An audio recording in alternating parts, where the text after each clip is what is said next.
Hello everyone, good morning, जय हिंद।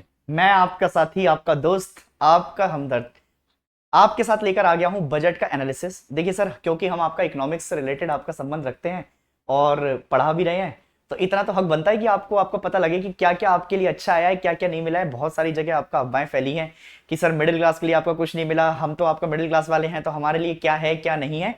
आज सारी बातें हम आपका जो है इस बजट के अंदर करेंगे। मैं मोस्टली आपका फोकस करूंगा, बहुत ज्यादा इन डिटेल नहीं जाऊंगा, क्योंकि बजट आपका ऑलरेडी इंट्रोड्यूस हुआ था। बट वो बजट आपका एक तरीके से क्या होता है, जिस साल भी आपका इलेक्शन होने वाले होते हैं तो वहां पर आपका एक तरीके से टेम्पररी बजट पेश किया जाता है। तो जो मेन बजट आएगा वो अब आया है, ठीक है। अब इस बजट में किस किस चीजों के लिए क्या क्या मिला है, कौन सी टैक्स रिजीम हाई हुई है, कौन सी चीजों के लिए आपका जो है किस चीज को हम बात कर रहे हैं, तो इन सारी चीजों को आपका देखने के लिए हम काम करेंगे, ठीक है सर। अब जरा थोड़ा सा फोकस बनाकर रखिएगा, अगले 10 से 15 मिनट 20 मिनट शायद हो सकता है कि आपके लिए बहुत सारी चीजें आपका यहां पर आने वाली हैं। देखिए सर, एक आपका जो बजट होता है, बजट के अंदर मैं बेसिक अगर आपको बातें बताता हुआ चलूं तो सर बजट सबसे पहले आपका जो बेसिक बेसिक चीजें हैं जिसमें आपका मैं डिफाइन करता हुआ चलूंगा आपके लिए चीजें, आपको सर दो चार चीजें याद रखनी है। एक तो आर्टिकल 112, इसको याद रखिएगा, आर्टिकल 1112, ये आपका एनुअल फाइनेंशियल स्टेटमेंट के बारे में बातें करता है, ठीक है। एनुअल फाइनेंशियल स्टेटमेंट जो हमारे पास है, ये एक तरीके से सरकार की आपका क्या होती है, सरकार की आपका फाइनेंशियल स्टेटमेंट होती है एक साल की। पिछले साल का कितना आपका रिसिप्ट रहा है और इस साल आने वाले टाइम में सरकार कितना आपका जो है बेसिकली बजट अलोकेशन करेगी, उन चीजों को मिलाकर आपका बातें की जाती हैं। पहले आपका हम इसको बजट कहते थे क्योंकि ये लेदर बैग में आता था, फ्रांस से आपका लिया गया, बट अब हम इसको बही खाता के नाम से जानते हैं। एक लाल कलर का मोस्टली आपका पैरामीटर लेकर आती है मैडम, और उसमें आपका जो है पेश करती है, उसके ऊपर आपका अशोक स्तंभ लगा होता है, और इसके लिए आपको प्रायर रिकमेंडेशन चाहिए होती है आपका प्रेसिडेंट की, ठीक है। पेश करने का काम फाइनेंस मिनिस्टर करता है। ये बेसिक बातें हो गई। अब सर जरा एक बार देखिएगा कि हम आपको किसको क्या दे रहे हैं, ठीक है सर। तो हमारे पास टोटल आपका 4 पिलर हैं जिनके ऊपर विकसित भारत आपका काम करने की तरफ काम कर रहा है। किस किस चीज के ऊपर सर? एक तो है अन्नदाता, मोस्टली फार्मर्स, एक है गरीब जो कि पुअर कहा जाता है, एक है आपका सर महिलाएं वुमेन, और एक है युवा यूथ। तो ये माना गया है कि ये 4 लोग आपका देश का एक बिल्कुल रोड मैप तैयार करेंगे और इन्हीं से आपका देश की डेवलपमेंट पॉसिबल है। हम इसमें आपका एम्प्लॉयमेंट के ऊपर बात करेंगे, स्किल के ऊपर बात करेंगे, एमएसएमई के ऊपर बात करेंगे और मिडिल क्लास के ऊपर बात करेंगे। ओके सर, जैसा आप कहें सर, आपने ठीक कहा है, हम तो आपको कोई दिक्कत वाली बात है ही नहीं इसमें, ठीक है सर। अगर आपको इतनी बात आपका समझ में आ गई है तो अब जरा दूसरी बात आपका समझिएगा। अब सर इसमें ना अलग अलग चीजों के ऊपर आपका फोकस किया गया है। जैसे एग्जांपल के तौर पर सबसे पहले मैं आपको एग्रीकल्चर समझाता हूं। एग्रीकल्चर जो है सर आपके पास, एग्रीकल्चर सर हम आपका क्या कर रहे हैं, हम आपका देश के अंदर ट्रांसफॉर्म कर रहे हैं अपने एग्रीकल्चर को। तो एग्रीकल्चर को ट्रांसफॉर्म करने के लिए सबसे पहले जो अभी जब मोदी जी आपका प्राइम मिनिस्टर बने तो उन्होंने एक स्कीम के ऊपर पैसा खर्च किया जिसको कहते हैं प्रधानमंत्री सम्मान निधि योजना। ये प्रधानमंत्री सम्मान निधि योजना जो है, ये एक ऐसी योजना है सर जिसमें आपका हर साल आपको लगभग 6,000 रुपए की एक किस्त मिलती है, जिससे आप अपना डेवलपमेंट कर सकते हैं। और इसके लिए आपका मोदी जी ने पैसा रिलीज किया कि हम सारे फार्मर्स को अपना क्या देना चाहते हैं, हम आपका पैसा देना चाहते हैं जिससे आपका डेवलपमेंट हो सके और हमारी जो फसलें हैं वो ऐसी हो सके जो कि क्लाइमेट रेजिलिएंट हो, क्लाइमेट से आपका बहुत ज्यादा फर्क ना पड़े। Oil seeds such as mustard, ground sesame, ये सारी चीजें डेवलप कर सकें। और सर हमने ना आपका अभी नई वेराइटी के लगभग 109 हाई यील्डिंग वैरायटी को आपका जो है जन्म दिया है। अब सर मोस्टली आपका किस चीज के बारे में बात कर रहे हैं? एक तो सर हम सबसे पहले नेचुरल फार्मिंग के बारे में बात करते हैं। नेचुरल फार्मिंग को हमने आपका बढ़ावा देना है और हमने अगले 2 साल तक नेचुरल फार्मिंग को और अपडेट करता हुआ जाना है। एफपीओ जो होते हैं उनको भी आपका जो है हमने क्या लेकर आना है, आगे से डेवलपमेंट की तरफ लेकर आना है। और सर एक आपका नई चीज इसमें बोल रखी है जिसको कहते हैं डिजिटल पब्लिक इंफ्रास्ट्रक्चर। ये बहुत इंपॉर्टेंट है, इस साल के आपका सीडीएस या आपका किसी भी सीएपीएफ वगैरह के एग्जाम में देखने को मिलता है, इसकी बहुत बात हो रही है। मोस्टली आपका जो है डीपीआई जो है ये हम कवरेज करेंगे, इसके अंदर जो फार्मर्स होते हैं और जो लैंड है उनकी वो 3 साल तक आपका कवर की जाएगी, उनके लिए आपका इंफ्रास्ट्रक्चर डेवलप करेंगे। उनके लिए डिजिटल क्रॉप सर्वे किया जाएगा। डिजिटल क्रॉप सर्वे का मतलब होता है कि जो हम एक सर्वे करेंगे आपका कि कैसी क्रॉप है, कैसी सॉइल की फर्टिलिटी है, क्या उसमें होने वाला है, वो आपका लगभग 400 डिस्ट्रिक्ट में किया जाएगा। और उसके अलावा हम उनको क्या इशू करेंगे, जन सामर्थ। जन सामर्थ आपका जो है मतलब होता है कि हम उनको एक तरीके से असिस्टेंट देंगे और ये तुम्हारा किसान क्रेडिट कार्ड के ऊपर आपका दिया जाएगा, ठीक है सर। तो ये एक तरीके से आपका फोकस एरिया है जिनके ऊपर सरकार आपका देख रही है कि कहां पर हमको फोकस करना है। दूसरी बात, एम्प्लॉयमेंट और स्किल्स के ऊपर हम काम कर रहे हैं। मोदी जी का कहना है कि लगभग 20 lakh youth will be skilled over a 5 year period. अब सर अभी ना जब बजट आया था तो बजट के आने से पहले से ही आपका सरकार मूड में है कि इनफॉर्मल सेक्टर में सबसे ज्यादा आपका जॉब निकाली जाएंगी। तो मोस्टली इस बार आपका जो टारगेट किया जा रहा है वो इनफॉर्मल सेक्टर को टारगेट किया जा रहा है, और इनफॉर्मल सेक्टर एक ऐसी चीज होगी जो कि आपका तुमको बढ़ावा देने का काम करेगी। इसके अलावा सर अगर मैं आपका जो है अलग अलग सेक्टर्स की आपका बात करूं तो वुमेन्स के लिए आपका सबसे ज्यादा अपॉर्चुनिटीज निकल रही हैं, चाहे वो हॉस्टल के कोलैबोरेशन हो, चाहे वो आपका अलग अलग ब्रांचेस के लोन्स देने को हो, चाहे वो आपका कोई फाइनेंशियल सपोर्ट हो जिसमें आपका काम मिल सकता है। तो वुमेन्स को सबसे ज्यादा बढ़ावा दिया गया क्योंकि ये माना जाता है कि वुमेन्स हमारी आपका डेवलपमेंट में सबसे ज्यादा अहम रोल प्ले करेगी।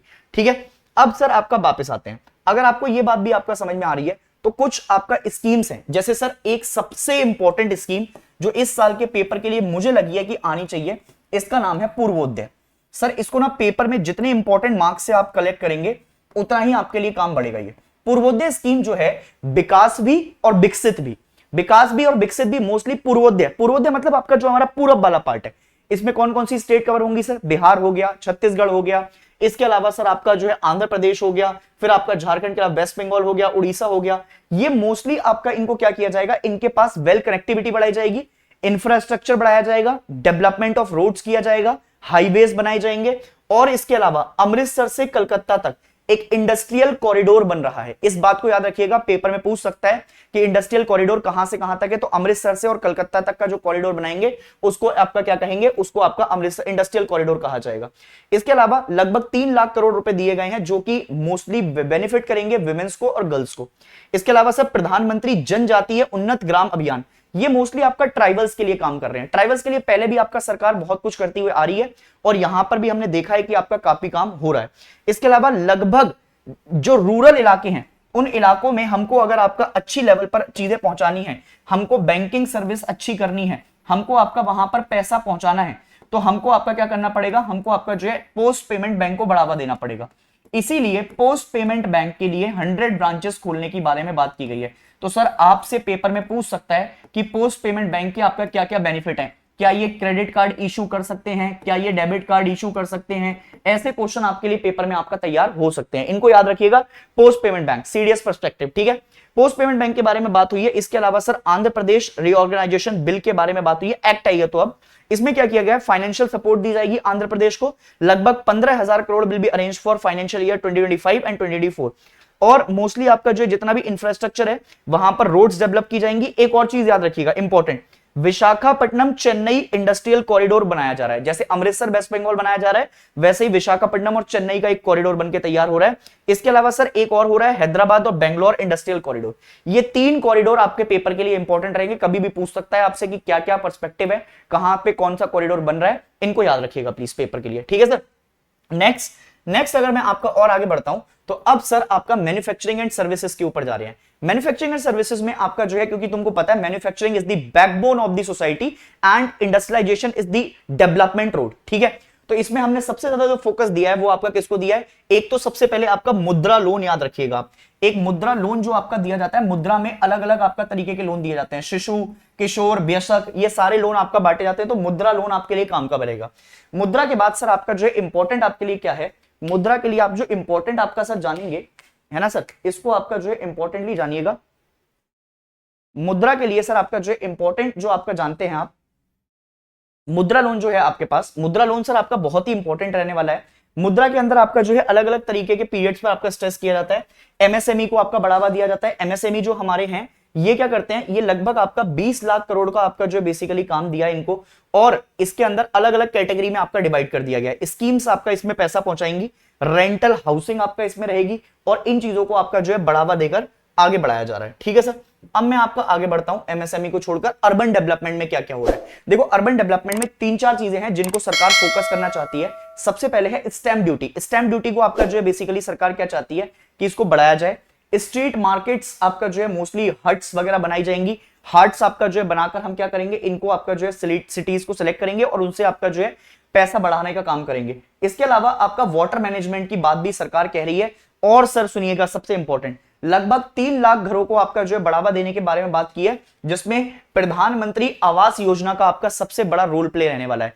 प्रधानमंत्री आवास योजना जो कि शहरीकरण के बारे में बात है, 2.0 वर्जन आपका उसका लॉन्च हो चुका है। इसको सर आप क्या रखेंगे, इसको सर आप याद रखेंगे। ठीक है सर, दूसरी बात आपका याद रखिएगा, एनर्जी से रिलेटेड आपका बहुत सारी बातें हो रही हैं। हमारे पास आपका 2 इंपॉर्टेंट स्कीम है जो कि सरकार आपका चलाकर लेकर आ रही है। एक का नाम है आपका जो है पीएम सूर्योदय ठीक है, सूर्योदय। अब ये सूर्योदय जो है वो मोस्टली आपका क्या कर रहे हैं, इसमें हम आपका जो है एनर्जी सर्किट को आपका बढ़ावा दे रहे हैं, सोलर पैनल को आपका जो है बेसिकली इंस्टॉल करवाएंगे, मनरेगा में इससे जॉब मिलेंगी। और इसके अलावा सर क्या होगा, इसके अलावा सर कई सारे आपका न्यूक्लियर पावर प्लांट बनाने वाले हैं सर। इसमें ना दो चीजें आपका याद रखिएगा, एक तो एनटीपीसी और एक आपका जो है भेल। ये लगभग 800 गीगावाट तक की एनर्जी आपको जनरेट करके देंगे। इन दोनों के शेयर आपका खरीद लीजिए, आने वाले समय में आपको काम आने वाले हैं और आपको जो है इंपॉर्टेंस आपका समझ में आ जाएगी। एनर्जी ऑडिट्स आपका टाइम टू टाइम किया जाएगा कि कितने आपका जो है एनर्जी में हम आपका डेफिसिट है, कहां पर हम आपका जो है हमको बढ़ावा करना है, कितना काम करना है, वो सारी चीजें हम आपका टाइम पर देखेंगे। तो इसका मतलब है न्यूक्लियर एनर्जी पर आपका भारत सरकार का सबसे ज्यादा जोर है और वो समझ भी रही है कि आपका इसकी इंपॉर्टेंस क्या होने वाली है देश में। इंफ्रास्ट्रक्चर में सर हमको आपका जो है फेज 4 लगाना है, लगभग 11.11 लाख करोड़ रुपए आपका इंफ्रास्ट्रक्चर डेवलप करने पे भारत सरकार ने लगाया, विच इज दी हाईएस्ट, मतलब बहुत बड़ा बूस्ट है आपका अगर आप मानेंगे ये। अच्छा, इसको अगर आप देखते हैं ना तो इसके लिए आपका जो है बेसिकली कुछ चीजें हैं जो मैं आपको बताता हूं। जैसे देखो, इंफ्रास्ट्रक्चर पर तो सरकार पैसा दे लगा ही रही है, समझ रहे हैं मेरी बात, इंफ्रास्ट्रक्चर पर सरकार का पैसा है ही है। बट उसके अलावा अगर जैसे आपका मैं कुछ चीजों के बारे में बात करूं तो सरकार ने ना कुछ चीजें आपका खत्म भी की हैं। जैसे मान लीजिए, जैसे स्टार्टअप है अभी, तो स्टार्टअप को प्रमोट किया जाए, स्टार्टअप कल्चर और इंडिया में आपका बढ़कर आया है, स्टार्टअप कल्चर आपका और बड़ा हो सके। स्टार्टअप कल्चर को बड़ा करने के लिए ही भारत सरकार ने एक एंजल टैक्स लगाया जाता था पहले, अब उसको आपका खत्म कर दिया गया है। एंजल टैक्स आपका जो है बेसिकली स्टार्टअप्स के ऊपर दिया जाता था, इसको भी खत्म कर दिया जाता है। और जो आपका कॉर्पोरेशन टैक्स था, कॉर्पोरेशन टैक्स जो कि आपका बेसिकली देना पड़ता था हमें बिजनेस वगैरह के ऊपर, इसको भी रिड्यूस किया है। तो इससे आपका क्या होगा, जब आपका एंजल टैक्स कम हो जाएगा, कॉर्पोरेशन टैक्स आपका कम हो गया, तो इससे आपका जो स्टार्टअप कल्चर है वो देश के अंदर बढ़ पाएगा। स्टार्टअप कल्चर बढ़ेगा तो देश की आपका इकोनॉमी को बूस्ट मिलेगा। एक और चीज याद रखिएगा, अगर मैं आपका आगे बात करता हूं तो जो टैक्स स्लैब रेट है, टैक्स स्लैब रेट आपका जो है हमारे पास कम की गई है। जैसे एग्जांपल के तौर पर अगर मैं आपके बारे में आपको बताऊं तो ये इनकम टैक्स की नई स्लैब्स हैं 2025 में आपका जो इनके ऊपर आपका बातचीत करने को मिलेगी। लगभग अगर तुम 3 लाख तक कमा रहे हो तो तुमको 0% का आपका टैक्स देना है, ये बजट ने बताया। 3 से 7 लाख की इनकम में आपका सिर्फ 5% का आपका टैक्स देना है, इनकम टैक्स। 7 से 10 लाख में आपका जो है 10% का टैक्स है, 10 से 12% में 15% का, 12 से 15 में 20% और 15 से आपका 30%। अच्छा, इसको आपका जो है बढ़ाने के लिए, अच्छा इसमें ना टैक्स सेविंग के बारे में अच्छी खासी बात की गई है। अब 15 लाख आपका 30,000 तक का है तो सरकार ये कह रही है कि तुम लगभग 17,500 रुपए तक का आपका टैक्स सेविंग कर सकते हो। इसमें टैक्स सेविंग के लिए आपका जो है बढ़ावा तुमको दिया गया है, ठीक है सर। अगर तुम स्टैंडर्ड डिडक्शन देखोगे तो स्टैंडर्ड डिडक्शन पहले 50,000 होता था, अब आपका जो उसको भी क्या कर दिया गया है, 75,000 तक आपका जो है बेसिकली बढ़ा दिया गया है। और एक इंपॉर्टेंट बात जो मैं तुमको बताने चाहता हूं वो ये है कि लगभग 7.5 लाख तक, मतलब 7.5 लाख आपका मोस्टली माना गया है, 7 लाख तक आपका जो है बेसिकली तुमको 0% आपका टैक्स देना है 7 लाख तक की इनकम पर। यह बात आपका जरा थोड़ा सा अपनी बुद्धि में डालिएगा और इनकम टैक्स की स्लैब्स को जरूर याद कर जाइएगा। कभी कभार आपका पेपर में वो स्लैब्स ही पूछ रहा है, डायरेक्ट पूछ रहा है, सीडीएस एनडीए में आपका क्वेश्चन आ रहे हैं इसके, तो सीडीएस वाले आपका जो है थोड़ा सा इसके ऊपर नजर रखें कि टैप स्लैब्स आपका क्या होने वाली है, क्योंकि उसने पूछी है बकायदा आपका जीएसटी की स्लैब्स पूछी है उसने, तो इसको आपका प्लीज थोड़ा सा फोकस करें। इसके अलावा सर अगर मैं आपका सिक्योरिटी टैक्स स्कीम की बात करूं तो अब जरा एक बार अलोकेशन के हिसाब से देख लेता हूं, पूछ सकता है आपसे पेपर में कि कौन सी मिनिस्ट्री को कितना आपका पैसा दिया गया है। सबसे ज्यादा पैसा आपका जो हम देख रहे हैं कि डिफेंस मिनिस्ट्री को दिया गया है, अलोकेशन लाख करोड़ में है, तो 4.5 लाख करोड़ रुपीस। उसके अलावा रूरल डेवलपमेंट पे आपका सेकंड नंबर पर दिया गया है फोकस, तीसरे नंबर पर एग्रीकल्चर रहा है, चौथे पर होम अफेयर्स को दिया गया और एजुकेशन को आपका जो है 5वें नंबर पर रखा गया है। तो ये 5 आपका जो है बेसिकली हमारे पास क्या है, 5 आपका जो है बेसिकली मिनिस्ट्री है जिनके पास हमने आपका पैसा दिया है। इनको प्लीज आपका याद रखिएगा एज इट इज ऑर्डर के अंदर, जिससे क्या हो सके, जिससे आपका पेपर में अगर क्वेश्चन आ जाए तो सर वो गलत आपका ना होने पाए, ठीक है। इसके अलावा भेल एनटीपीसी में आपको बता चुका हूं। एक और चीज सर, मुझे ना आपका कमेंट सेक्शन में लिखकर बताइएगा कि नालंदा किसने आपका बनवाया था, कौन किसने आपका बनवाया है ये, और किसके समय पर आपका ये जलाया गया था। नालंदा को आपका बेसिकली क्या बना रहे हैं, नालंदा को आपका टूरिज्म पर्पस के हिसाब से आपका डेवलप किया जा रहा है, इसको टूरिज्म आपका बूस्ट करेंगे। नालंदा आपका जो निकल कर आया, नालंदा की बात हो सकती है। कुछ इंपॉर्टेंट स्कीम्स हैं, जैसे एग्जांपल के तौर पर अगर आप देखेंगे तो पीएम आवास योजना मैं बता चुका हूं आपको, घर उदय योजना पे जो उदय योजना चल रही है इसमें आपका जो हम क्या लगा रहे हैं, मोस्टली सोलर पैनल्स आपका डेवलप कर रहे हैं। इसके अलावा वात्सल्य योजना, मतलब अपना कुछ आपका जो है बेसिकली जो एक जो पैसे होते हैं ना जो आपका माइनर चिल्ड्रन को आपका ट्रांसफर कर सकते हैं पेरेंट्स, वो आपका एनपीएस के अंदर आता है, एनपीएस वात्सल्य के अंदर। उसके अलावा फिस्कल डेफिसिट का सरकार का आपका जो है बेसिकली टारगेट सुन लीजिए। फिस्कल डेफिसिट होता क्या है? फिस्कल डेफिसिट को समझेंगे तो बेसिकली टोटल एक्सपेंडिचर, सरकार का कितना आपका जो है बेसिकली खर्चा है और कितने सरकार को पैसा आ रहा है। जब मैं सरकार के एक्सपेंडिचर में से सरकार का पैसा आपका माइनस कर लेता हूं तो मुझे आपका फिस्कल डेफिसिट पता लग जाता है, राजकोषीय घाटा पता लग जाता है। सरकार का कहना है कि इस साल ये फिस्कल डेफिसिट 4.9% आपका देखने को मिलेगा और अगले साल आते आते 4.5% है। अब सर मैं इसको बहुत डिटेल में नहीं लेके जाऊंगा क्योंकि 2 घंटे की क्लास आपका इसी में पढ़ा सकता हूं मैं। तो सर इसको ना आपका अभी के लिए फिलहाल याद रखिएगा कि फिस्कल डेफिसिट आपका जो है इसमें बहुत गहराई में जाकर हम पढ़ सकते हैं क्या होते हैं, क्या रेवेन्यू होती है, क्या रिसिप्ट होते हैं। 4.9 से आपका जो है हम कम कर लेकर आएंगे 4.5% पर। ये प्लीज आपका जो है एक चीज आपको याद रखनी है अगले साल। बट इस साल फिस्कल डेफिसिट कितना है हमारा? 4.9%। और ये भी सरकार कह रही है कि बहुत कम है, पहली सरकारों ने आपका जो है इस पे बहुत ज्यादा काम किया है। इसके अलावा सर हम सेमीकंडक्टर को आपका जो है बढ़ावा दे रहे हैं। सेमीकंडक्टर को हमने पहले 3000 करोड़ रुपए दिए थे, अब 6903 करोड़ रुपए दिया, विच मींस कि सेमीकंडक्टर इंडस्ट्री आपका बूस्ट होने वाली है इंडिया के अंदर। और सेमीकंडक्टर इंडस्ट्री के अंदर जितनी भी आपका चीजें होंगी उनको पैसा मिलने वाला है। एक स्कीम होती है जिसको कहते हैं public linked incentive. Public linked incentive आपका जो है बेसिकली जितना भी पीएलआई स्कीम है ये मोस्टली जितना ज्यादा प्रोडक्शन करेंगे आप देश में उतना ज्यादा सरकार आपको क्या देगी? उस पर छूट देगी, टैक्सेस पे छूट देगी। तो ये कई सारे सेक्टर में आपका एंगेज्ड है, जैसे आपका सेमीकंडक्टर में एंगेजमेंट है, ऑटोमोबाइल्स में आपका इसका एंगेजमेंट है, फार्मेसी में इसका एंगेजमेंट है। तो पीएलआई स्कीम आपका याद रखिएगा कि आपका सरकार मोस्टली प्रोडक्शन को बढ़ावा देना चाहती है। अब जब प्रोडक्शन को आपका बढ़ावा मिलेगा तो उससे क्या होगा? देश का आपका बेनिफिट हो पाएगा। अच्छा सर ये बात भी आपने समझा दी। अब सर इंफ्रास्ट्रक्चर के साथ साथ आपका टूरिज्म के ऊपर बढ़ रहे हैं। टूरिज्म में हम सबसे पहले इंपॉर्टेंट बात क्या कर रहे हैं? टूरिज्म में हमारा आपका इंपॉर्टेंट बात हमारी ये है कि इसमें सर मैं आपका एक टेंपल कॉरिडोर बना रहा हूं जिसको कहते हैं Vishnupad temple corridor and Mahabodhi temple corridor. ये मोस्टली मॉडल जो है इसका सेम बनाया जाएगा जो कि काशी विश्वनाथ मॉडल है हमारा, उसी मॉडल पर आपका बनाएंगे। महाबोधि टेंपल और विष्णुपाद टेंपल ये दोनों बनेंगे। और इसके अलावा राजगीर, तुम्हें याद होगा आपका जो है बेसिकली उज्जैन, अजात शत्रु उनके टाइम पर आपका जो है कैपिटल्स, ठीक है, नालंदा के आसपास आपका यूनिवर्सिटी में क्या करेंगे हम? डेवलपमेंट। और सर उड़ीसा को आपका हब बनाने की तैयारी है। Orissa will be a tourism purpose hub, उसको भी आपका याद रखने के ऊपर बातचीत चल रही है। इनोवेशन कर रहे हैं, रिसर्च कर रहे हैं, इन सारी चीजों के ऊपर बातचीत हो रही है। और क्या है सर हमारी प्रायोरिटीज? हमारी प्रायोरिटीज है सर एफडीआई लेकर आना है देश के अंदर। वात्सल्य आपका मैंने बता दिया कि कंट्रीब्यूशन जो पेरेंट्स आपका दे सकते हैं माइनर बच्चों के लिए, माइनर्स के लिए क्या क्या कंट्रीब्यूशन हो सकता है, पेंशन के ऊपर आपका क्या क्या जा सकता है, वो चीजें आपका जो है बातचीत हो सकती है। इसके अलावा सर अगर मैं आपको बताऊं तो current account deficit, current account deficit आपका जो है बेसिकली जो अभी घाटा चल रहा है उसको आपका कैसे कम कर रही है सरकार, ये सरकार आपका बता रही है।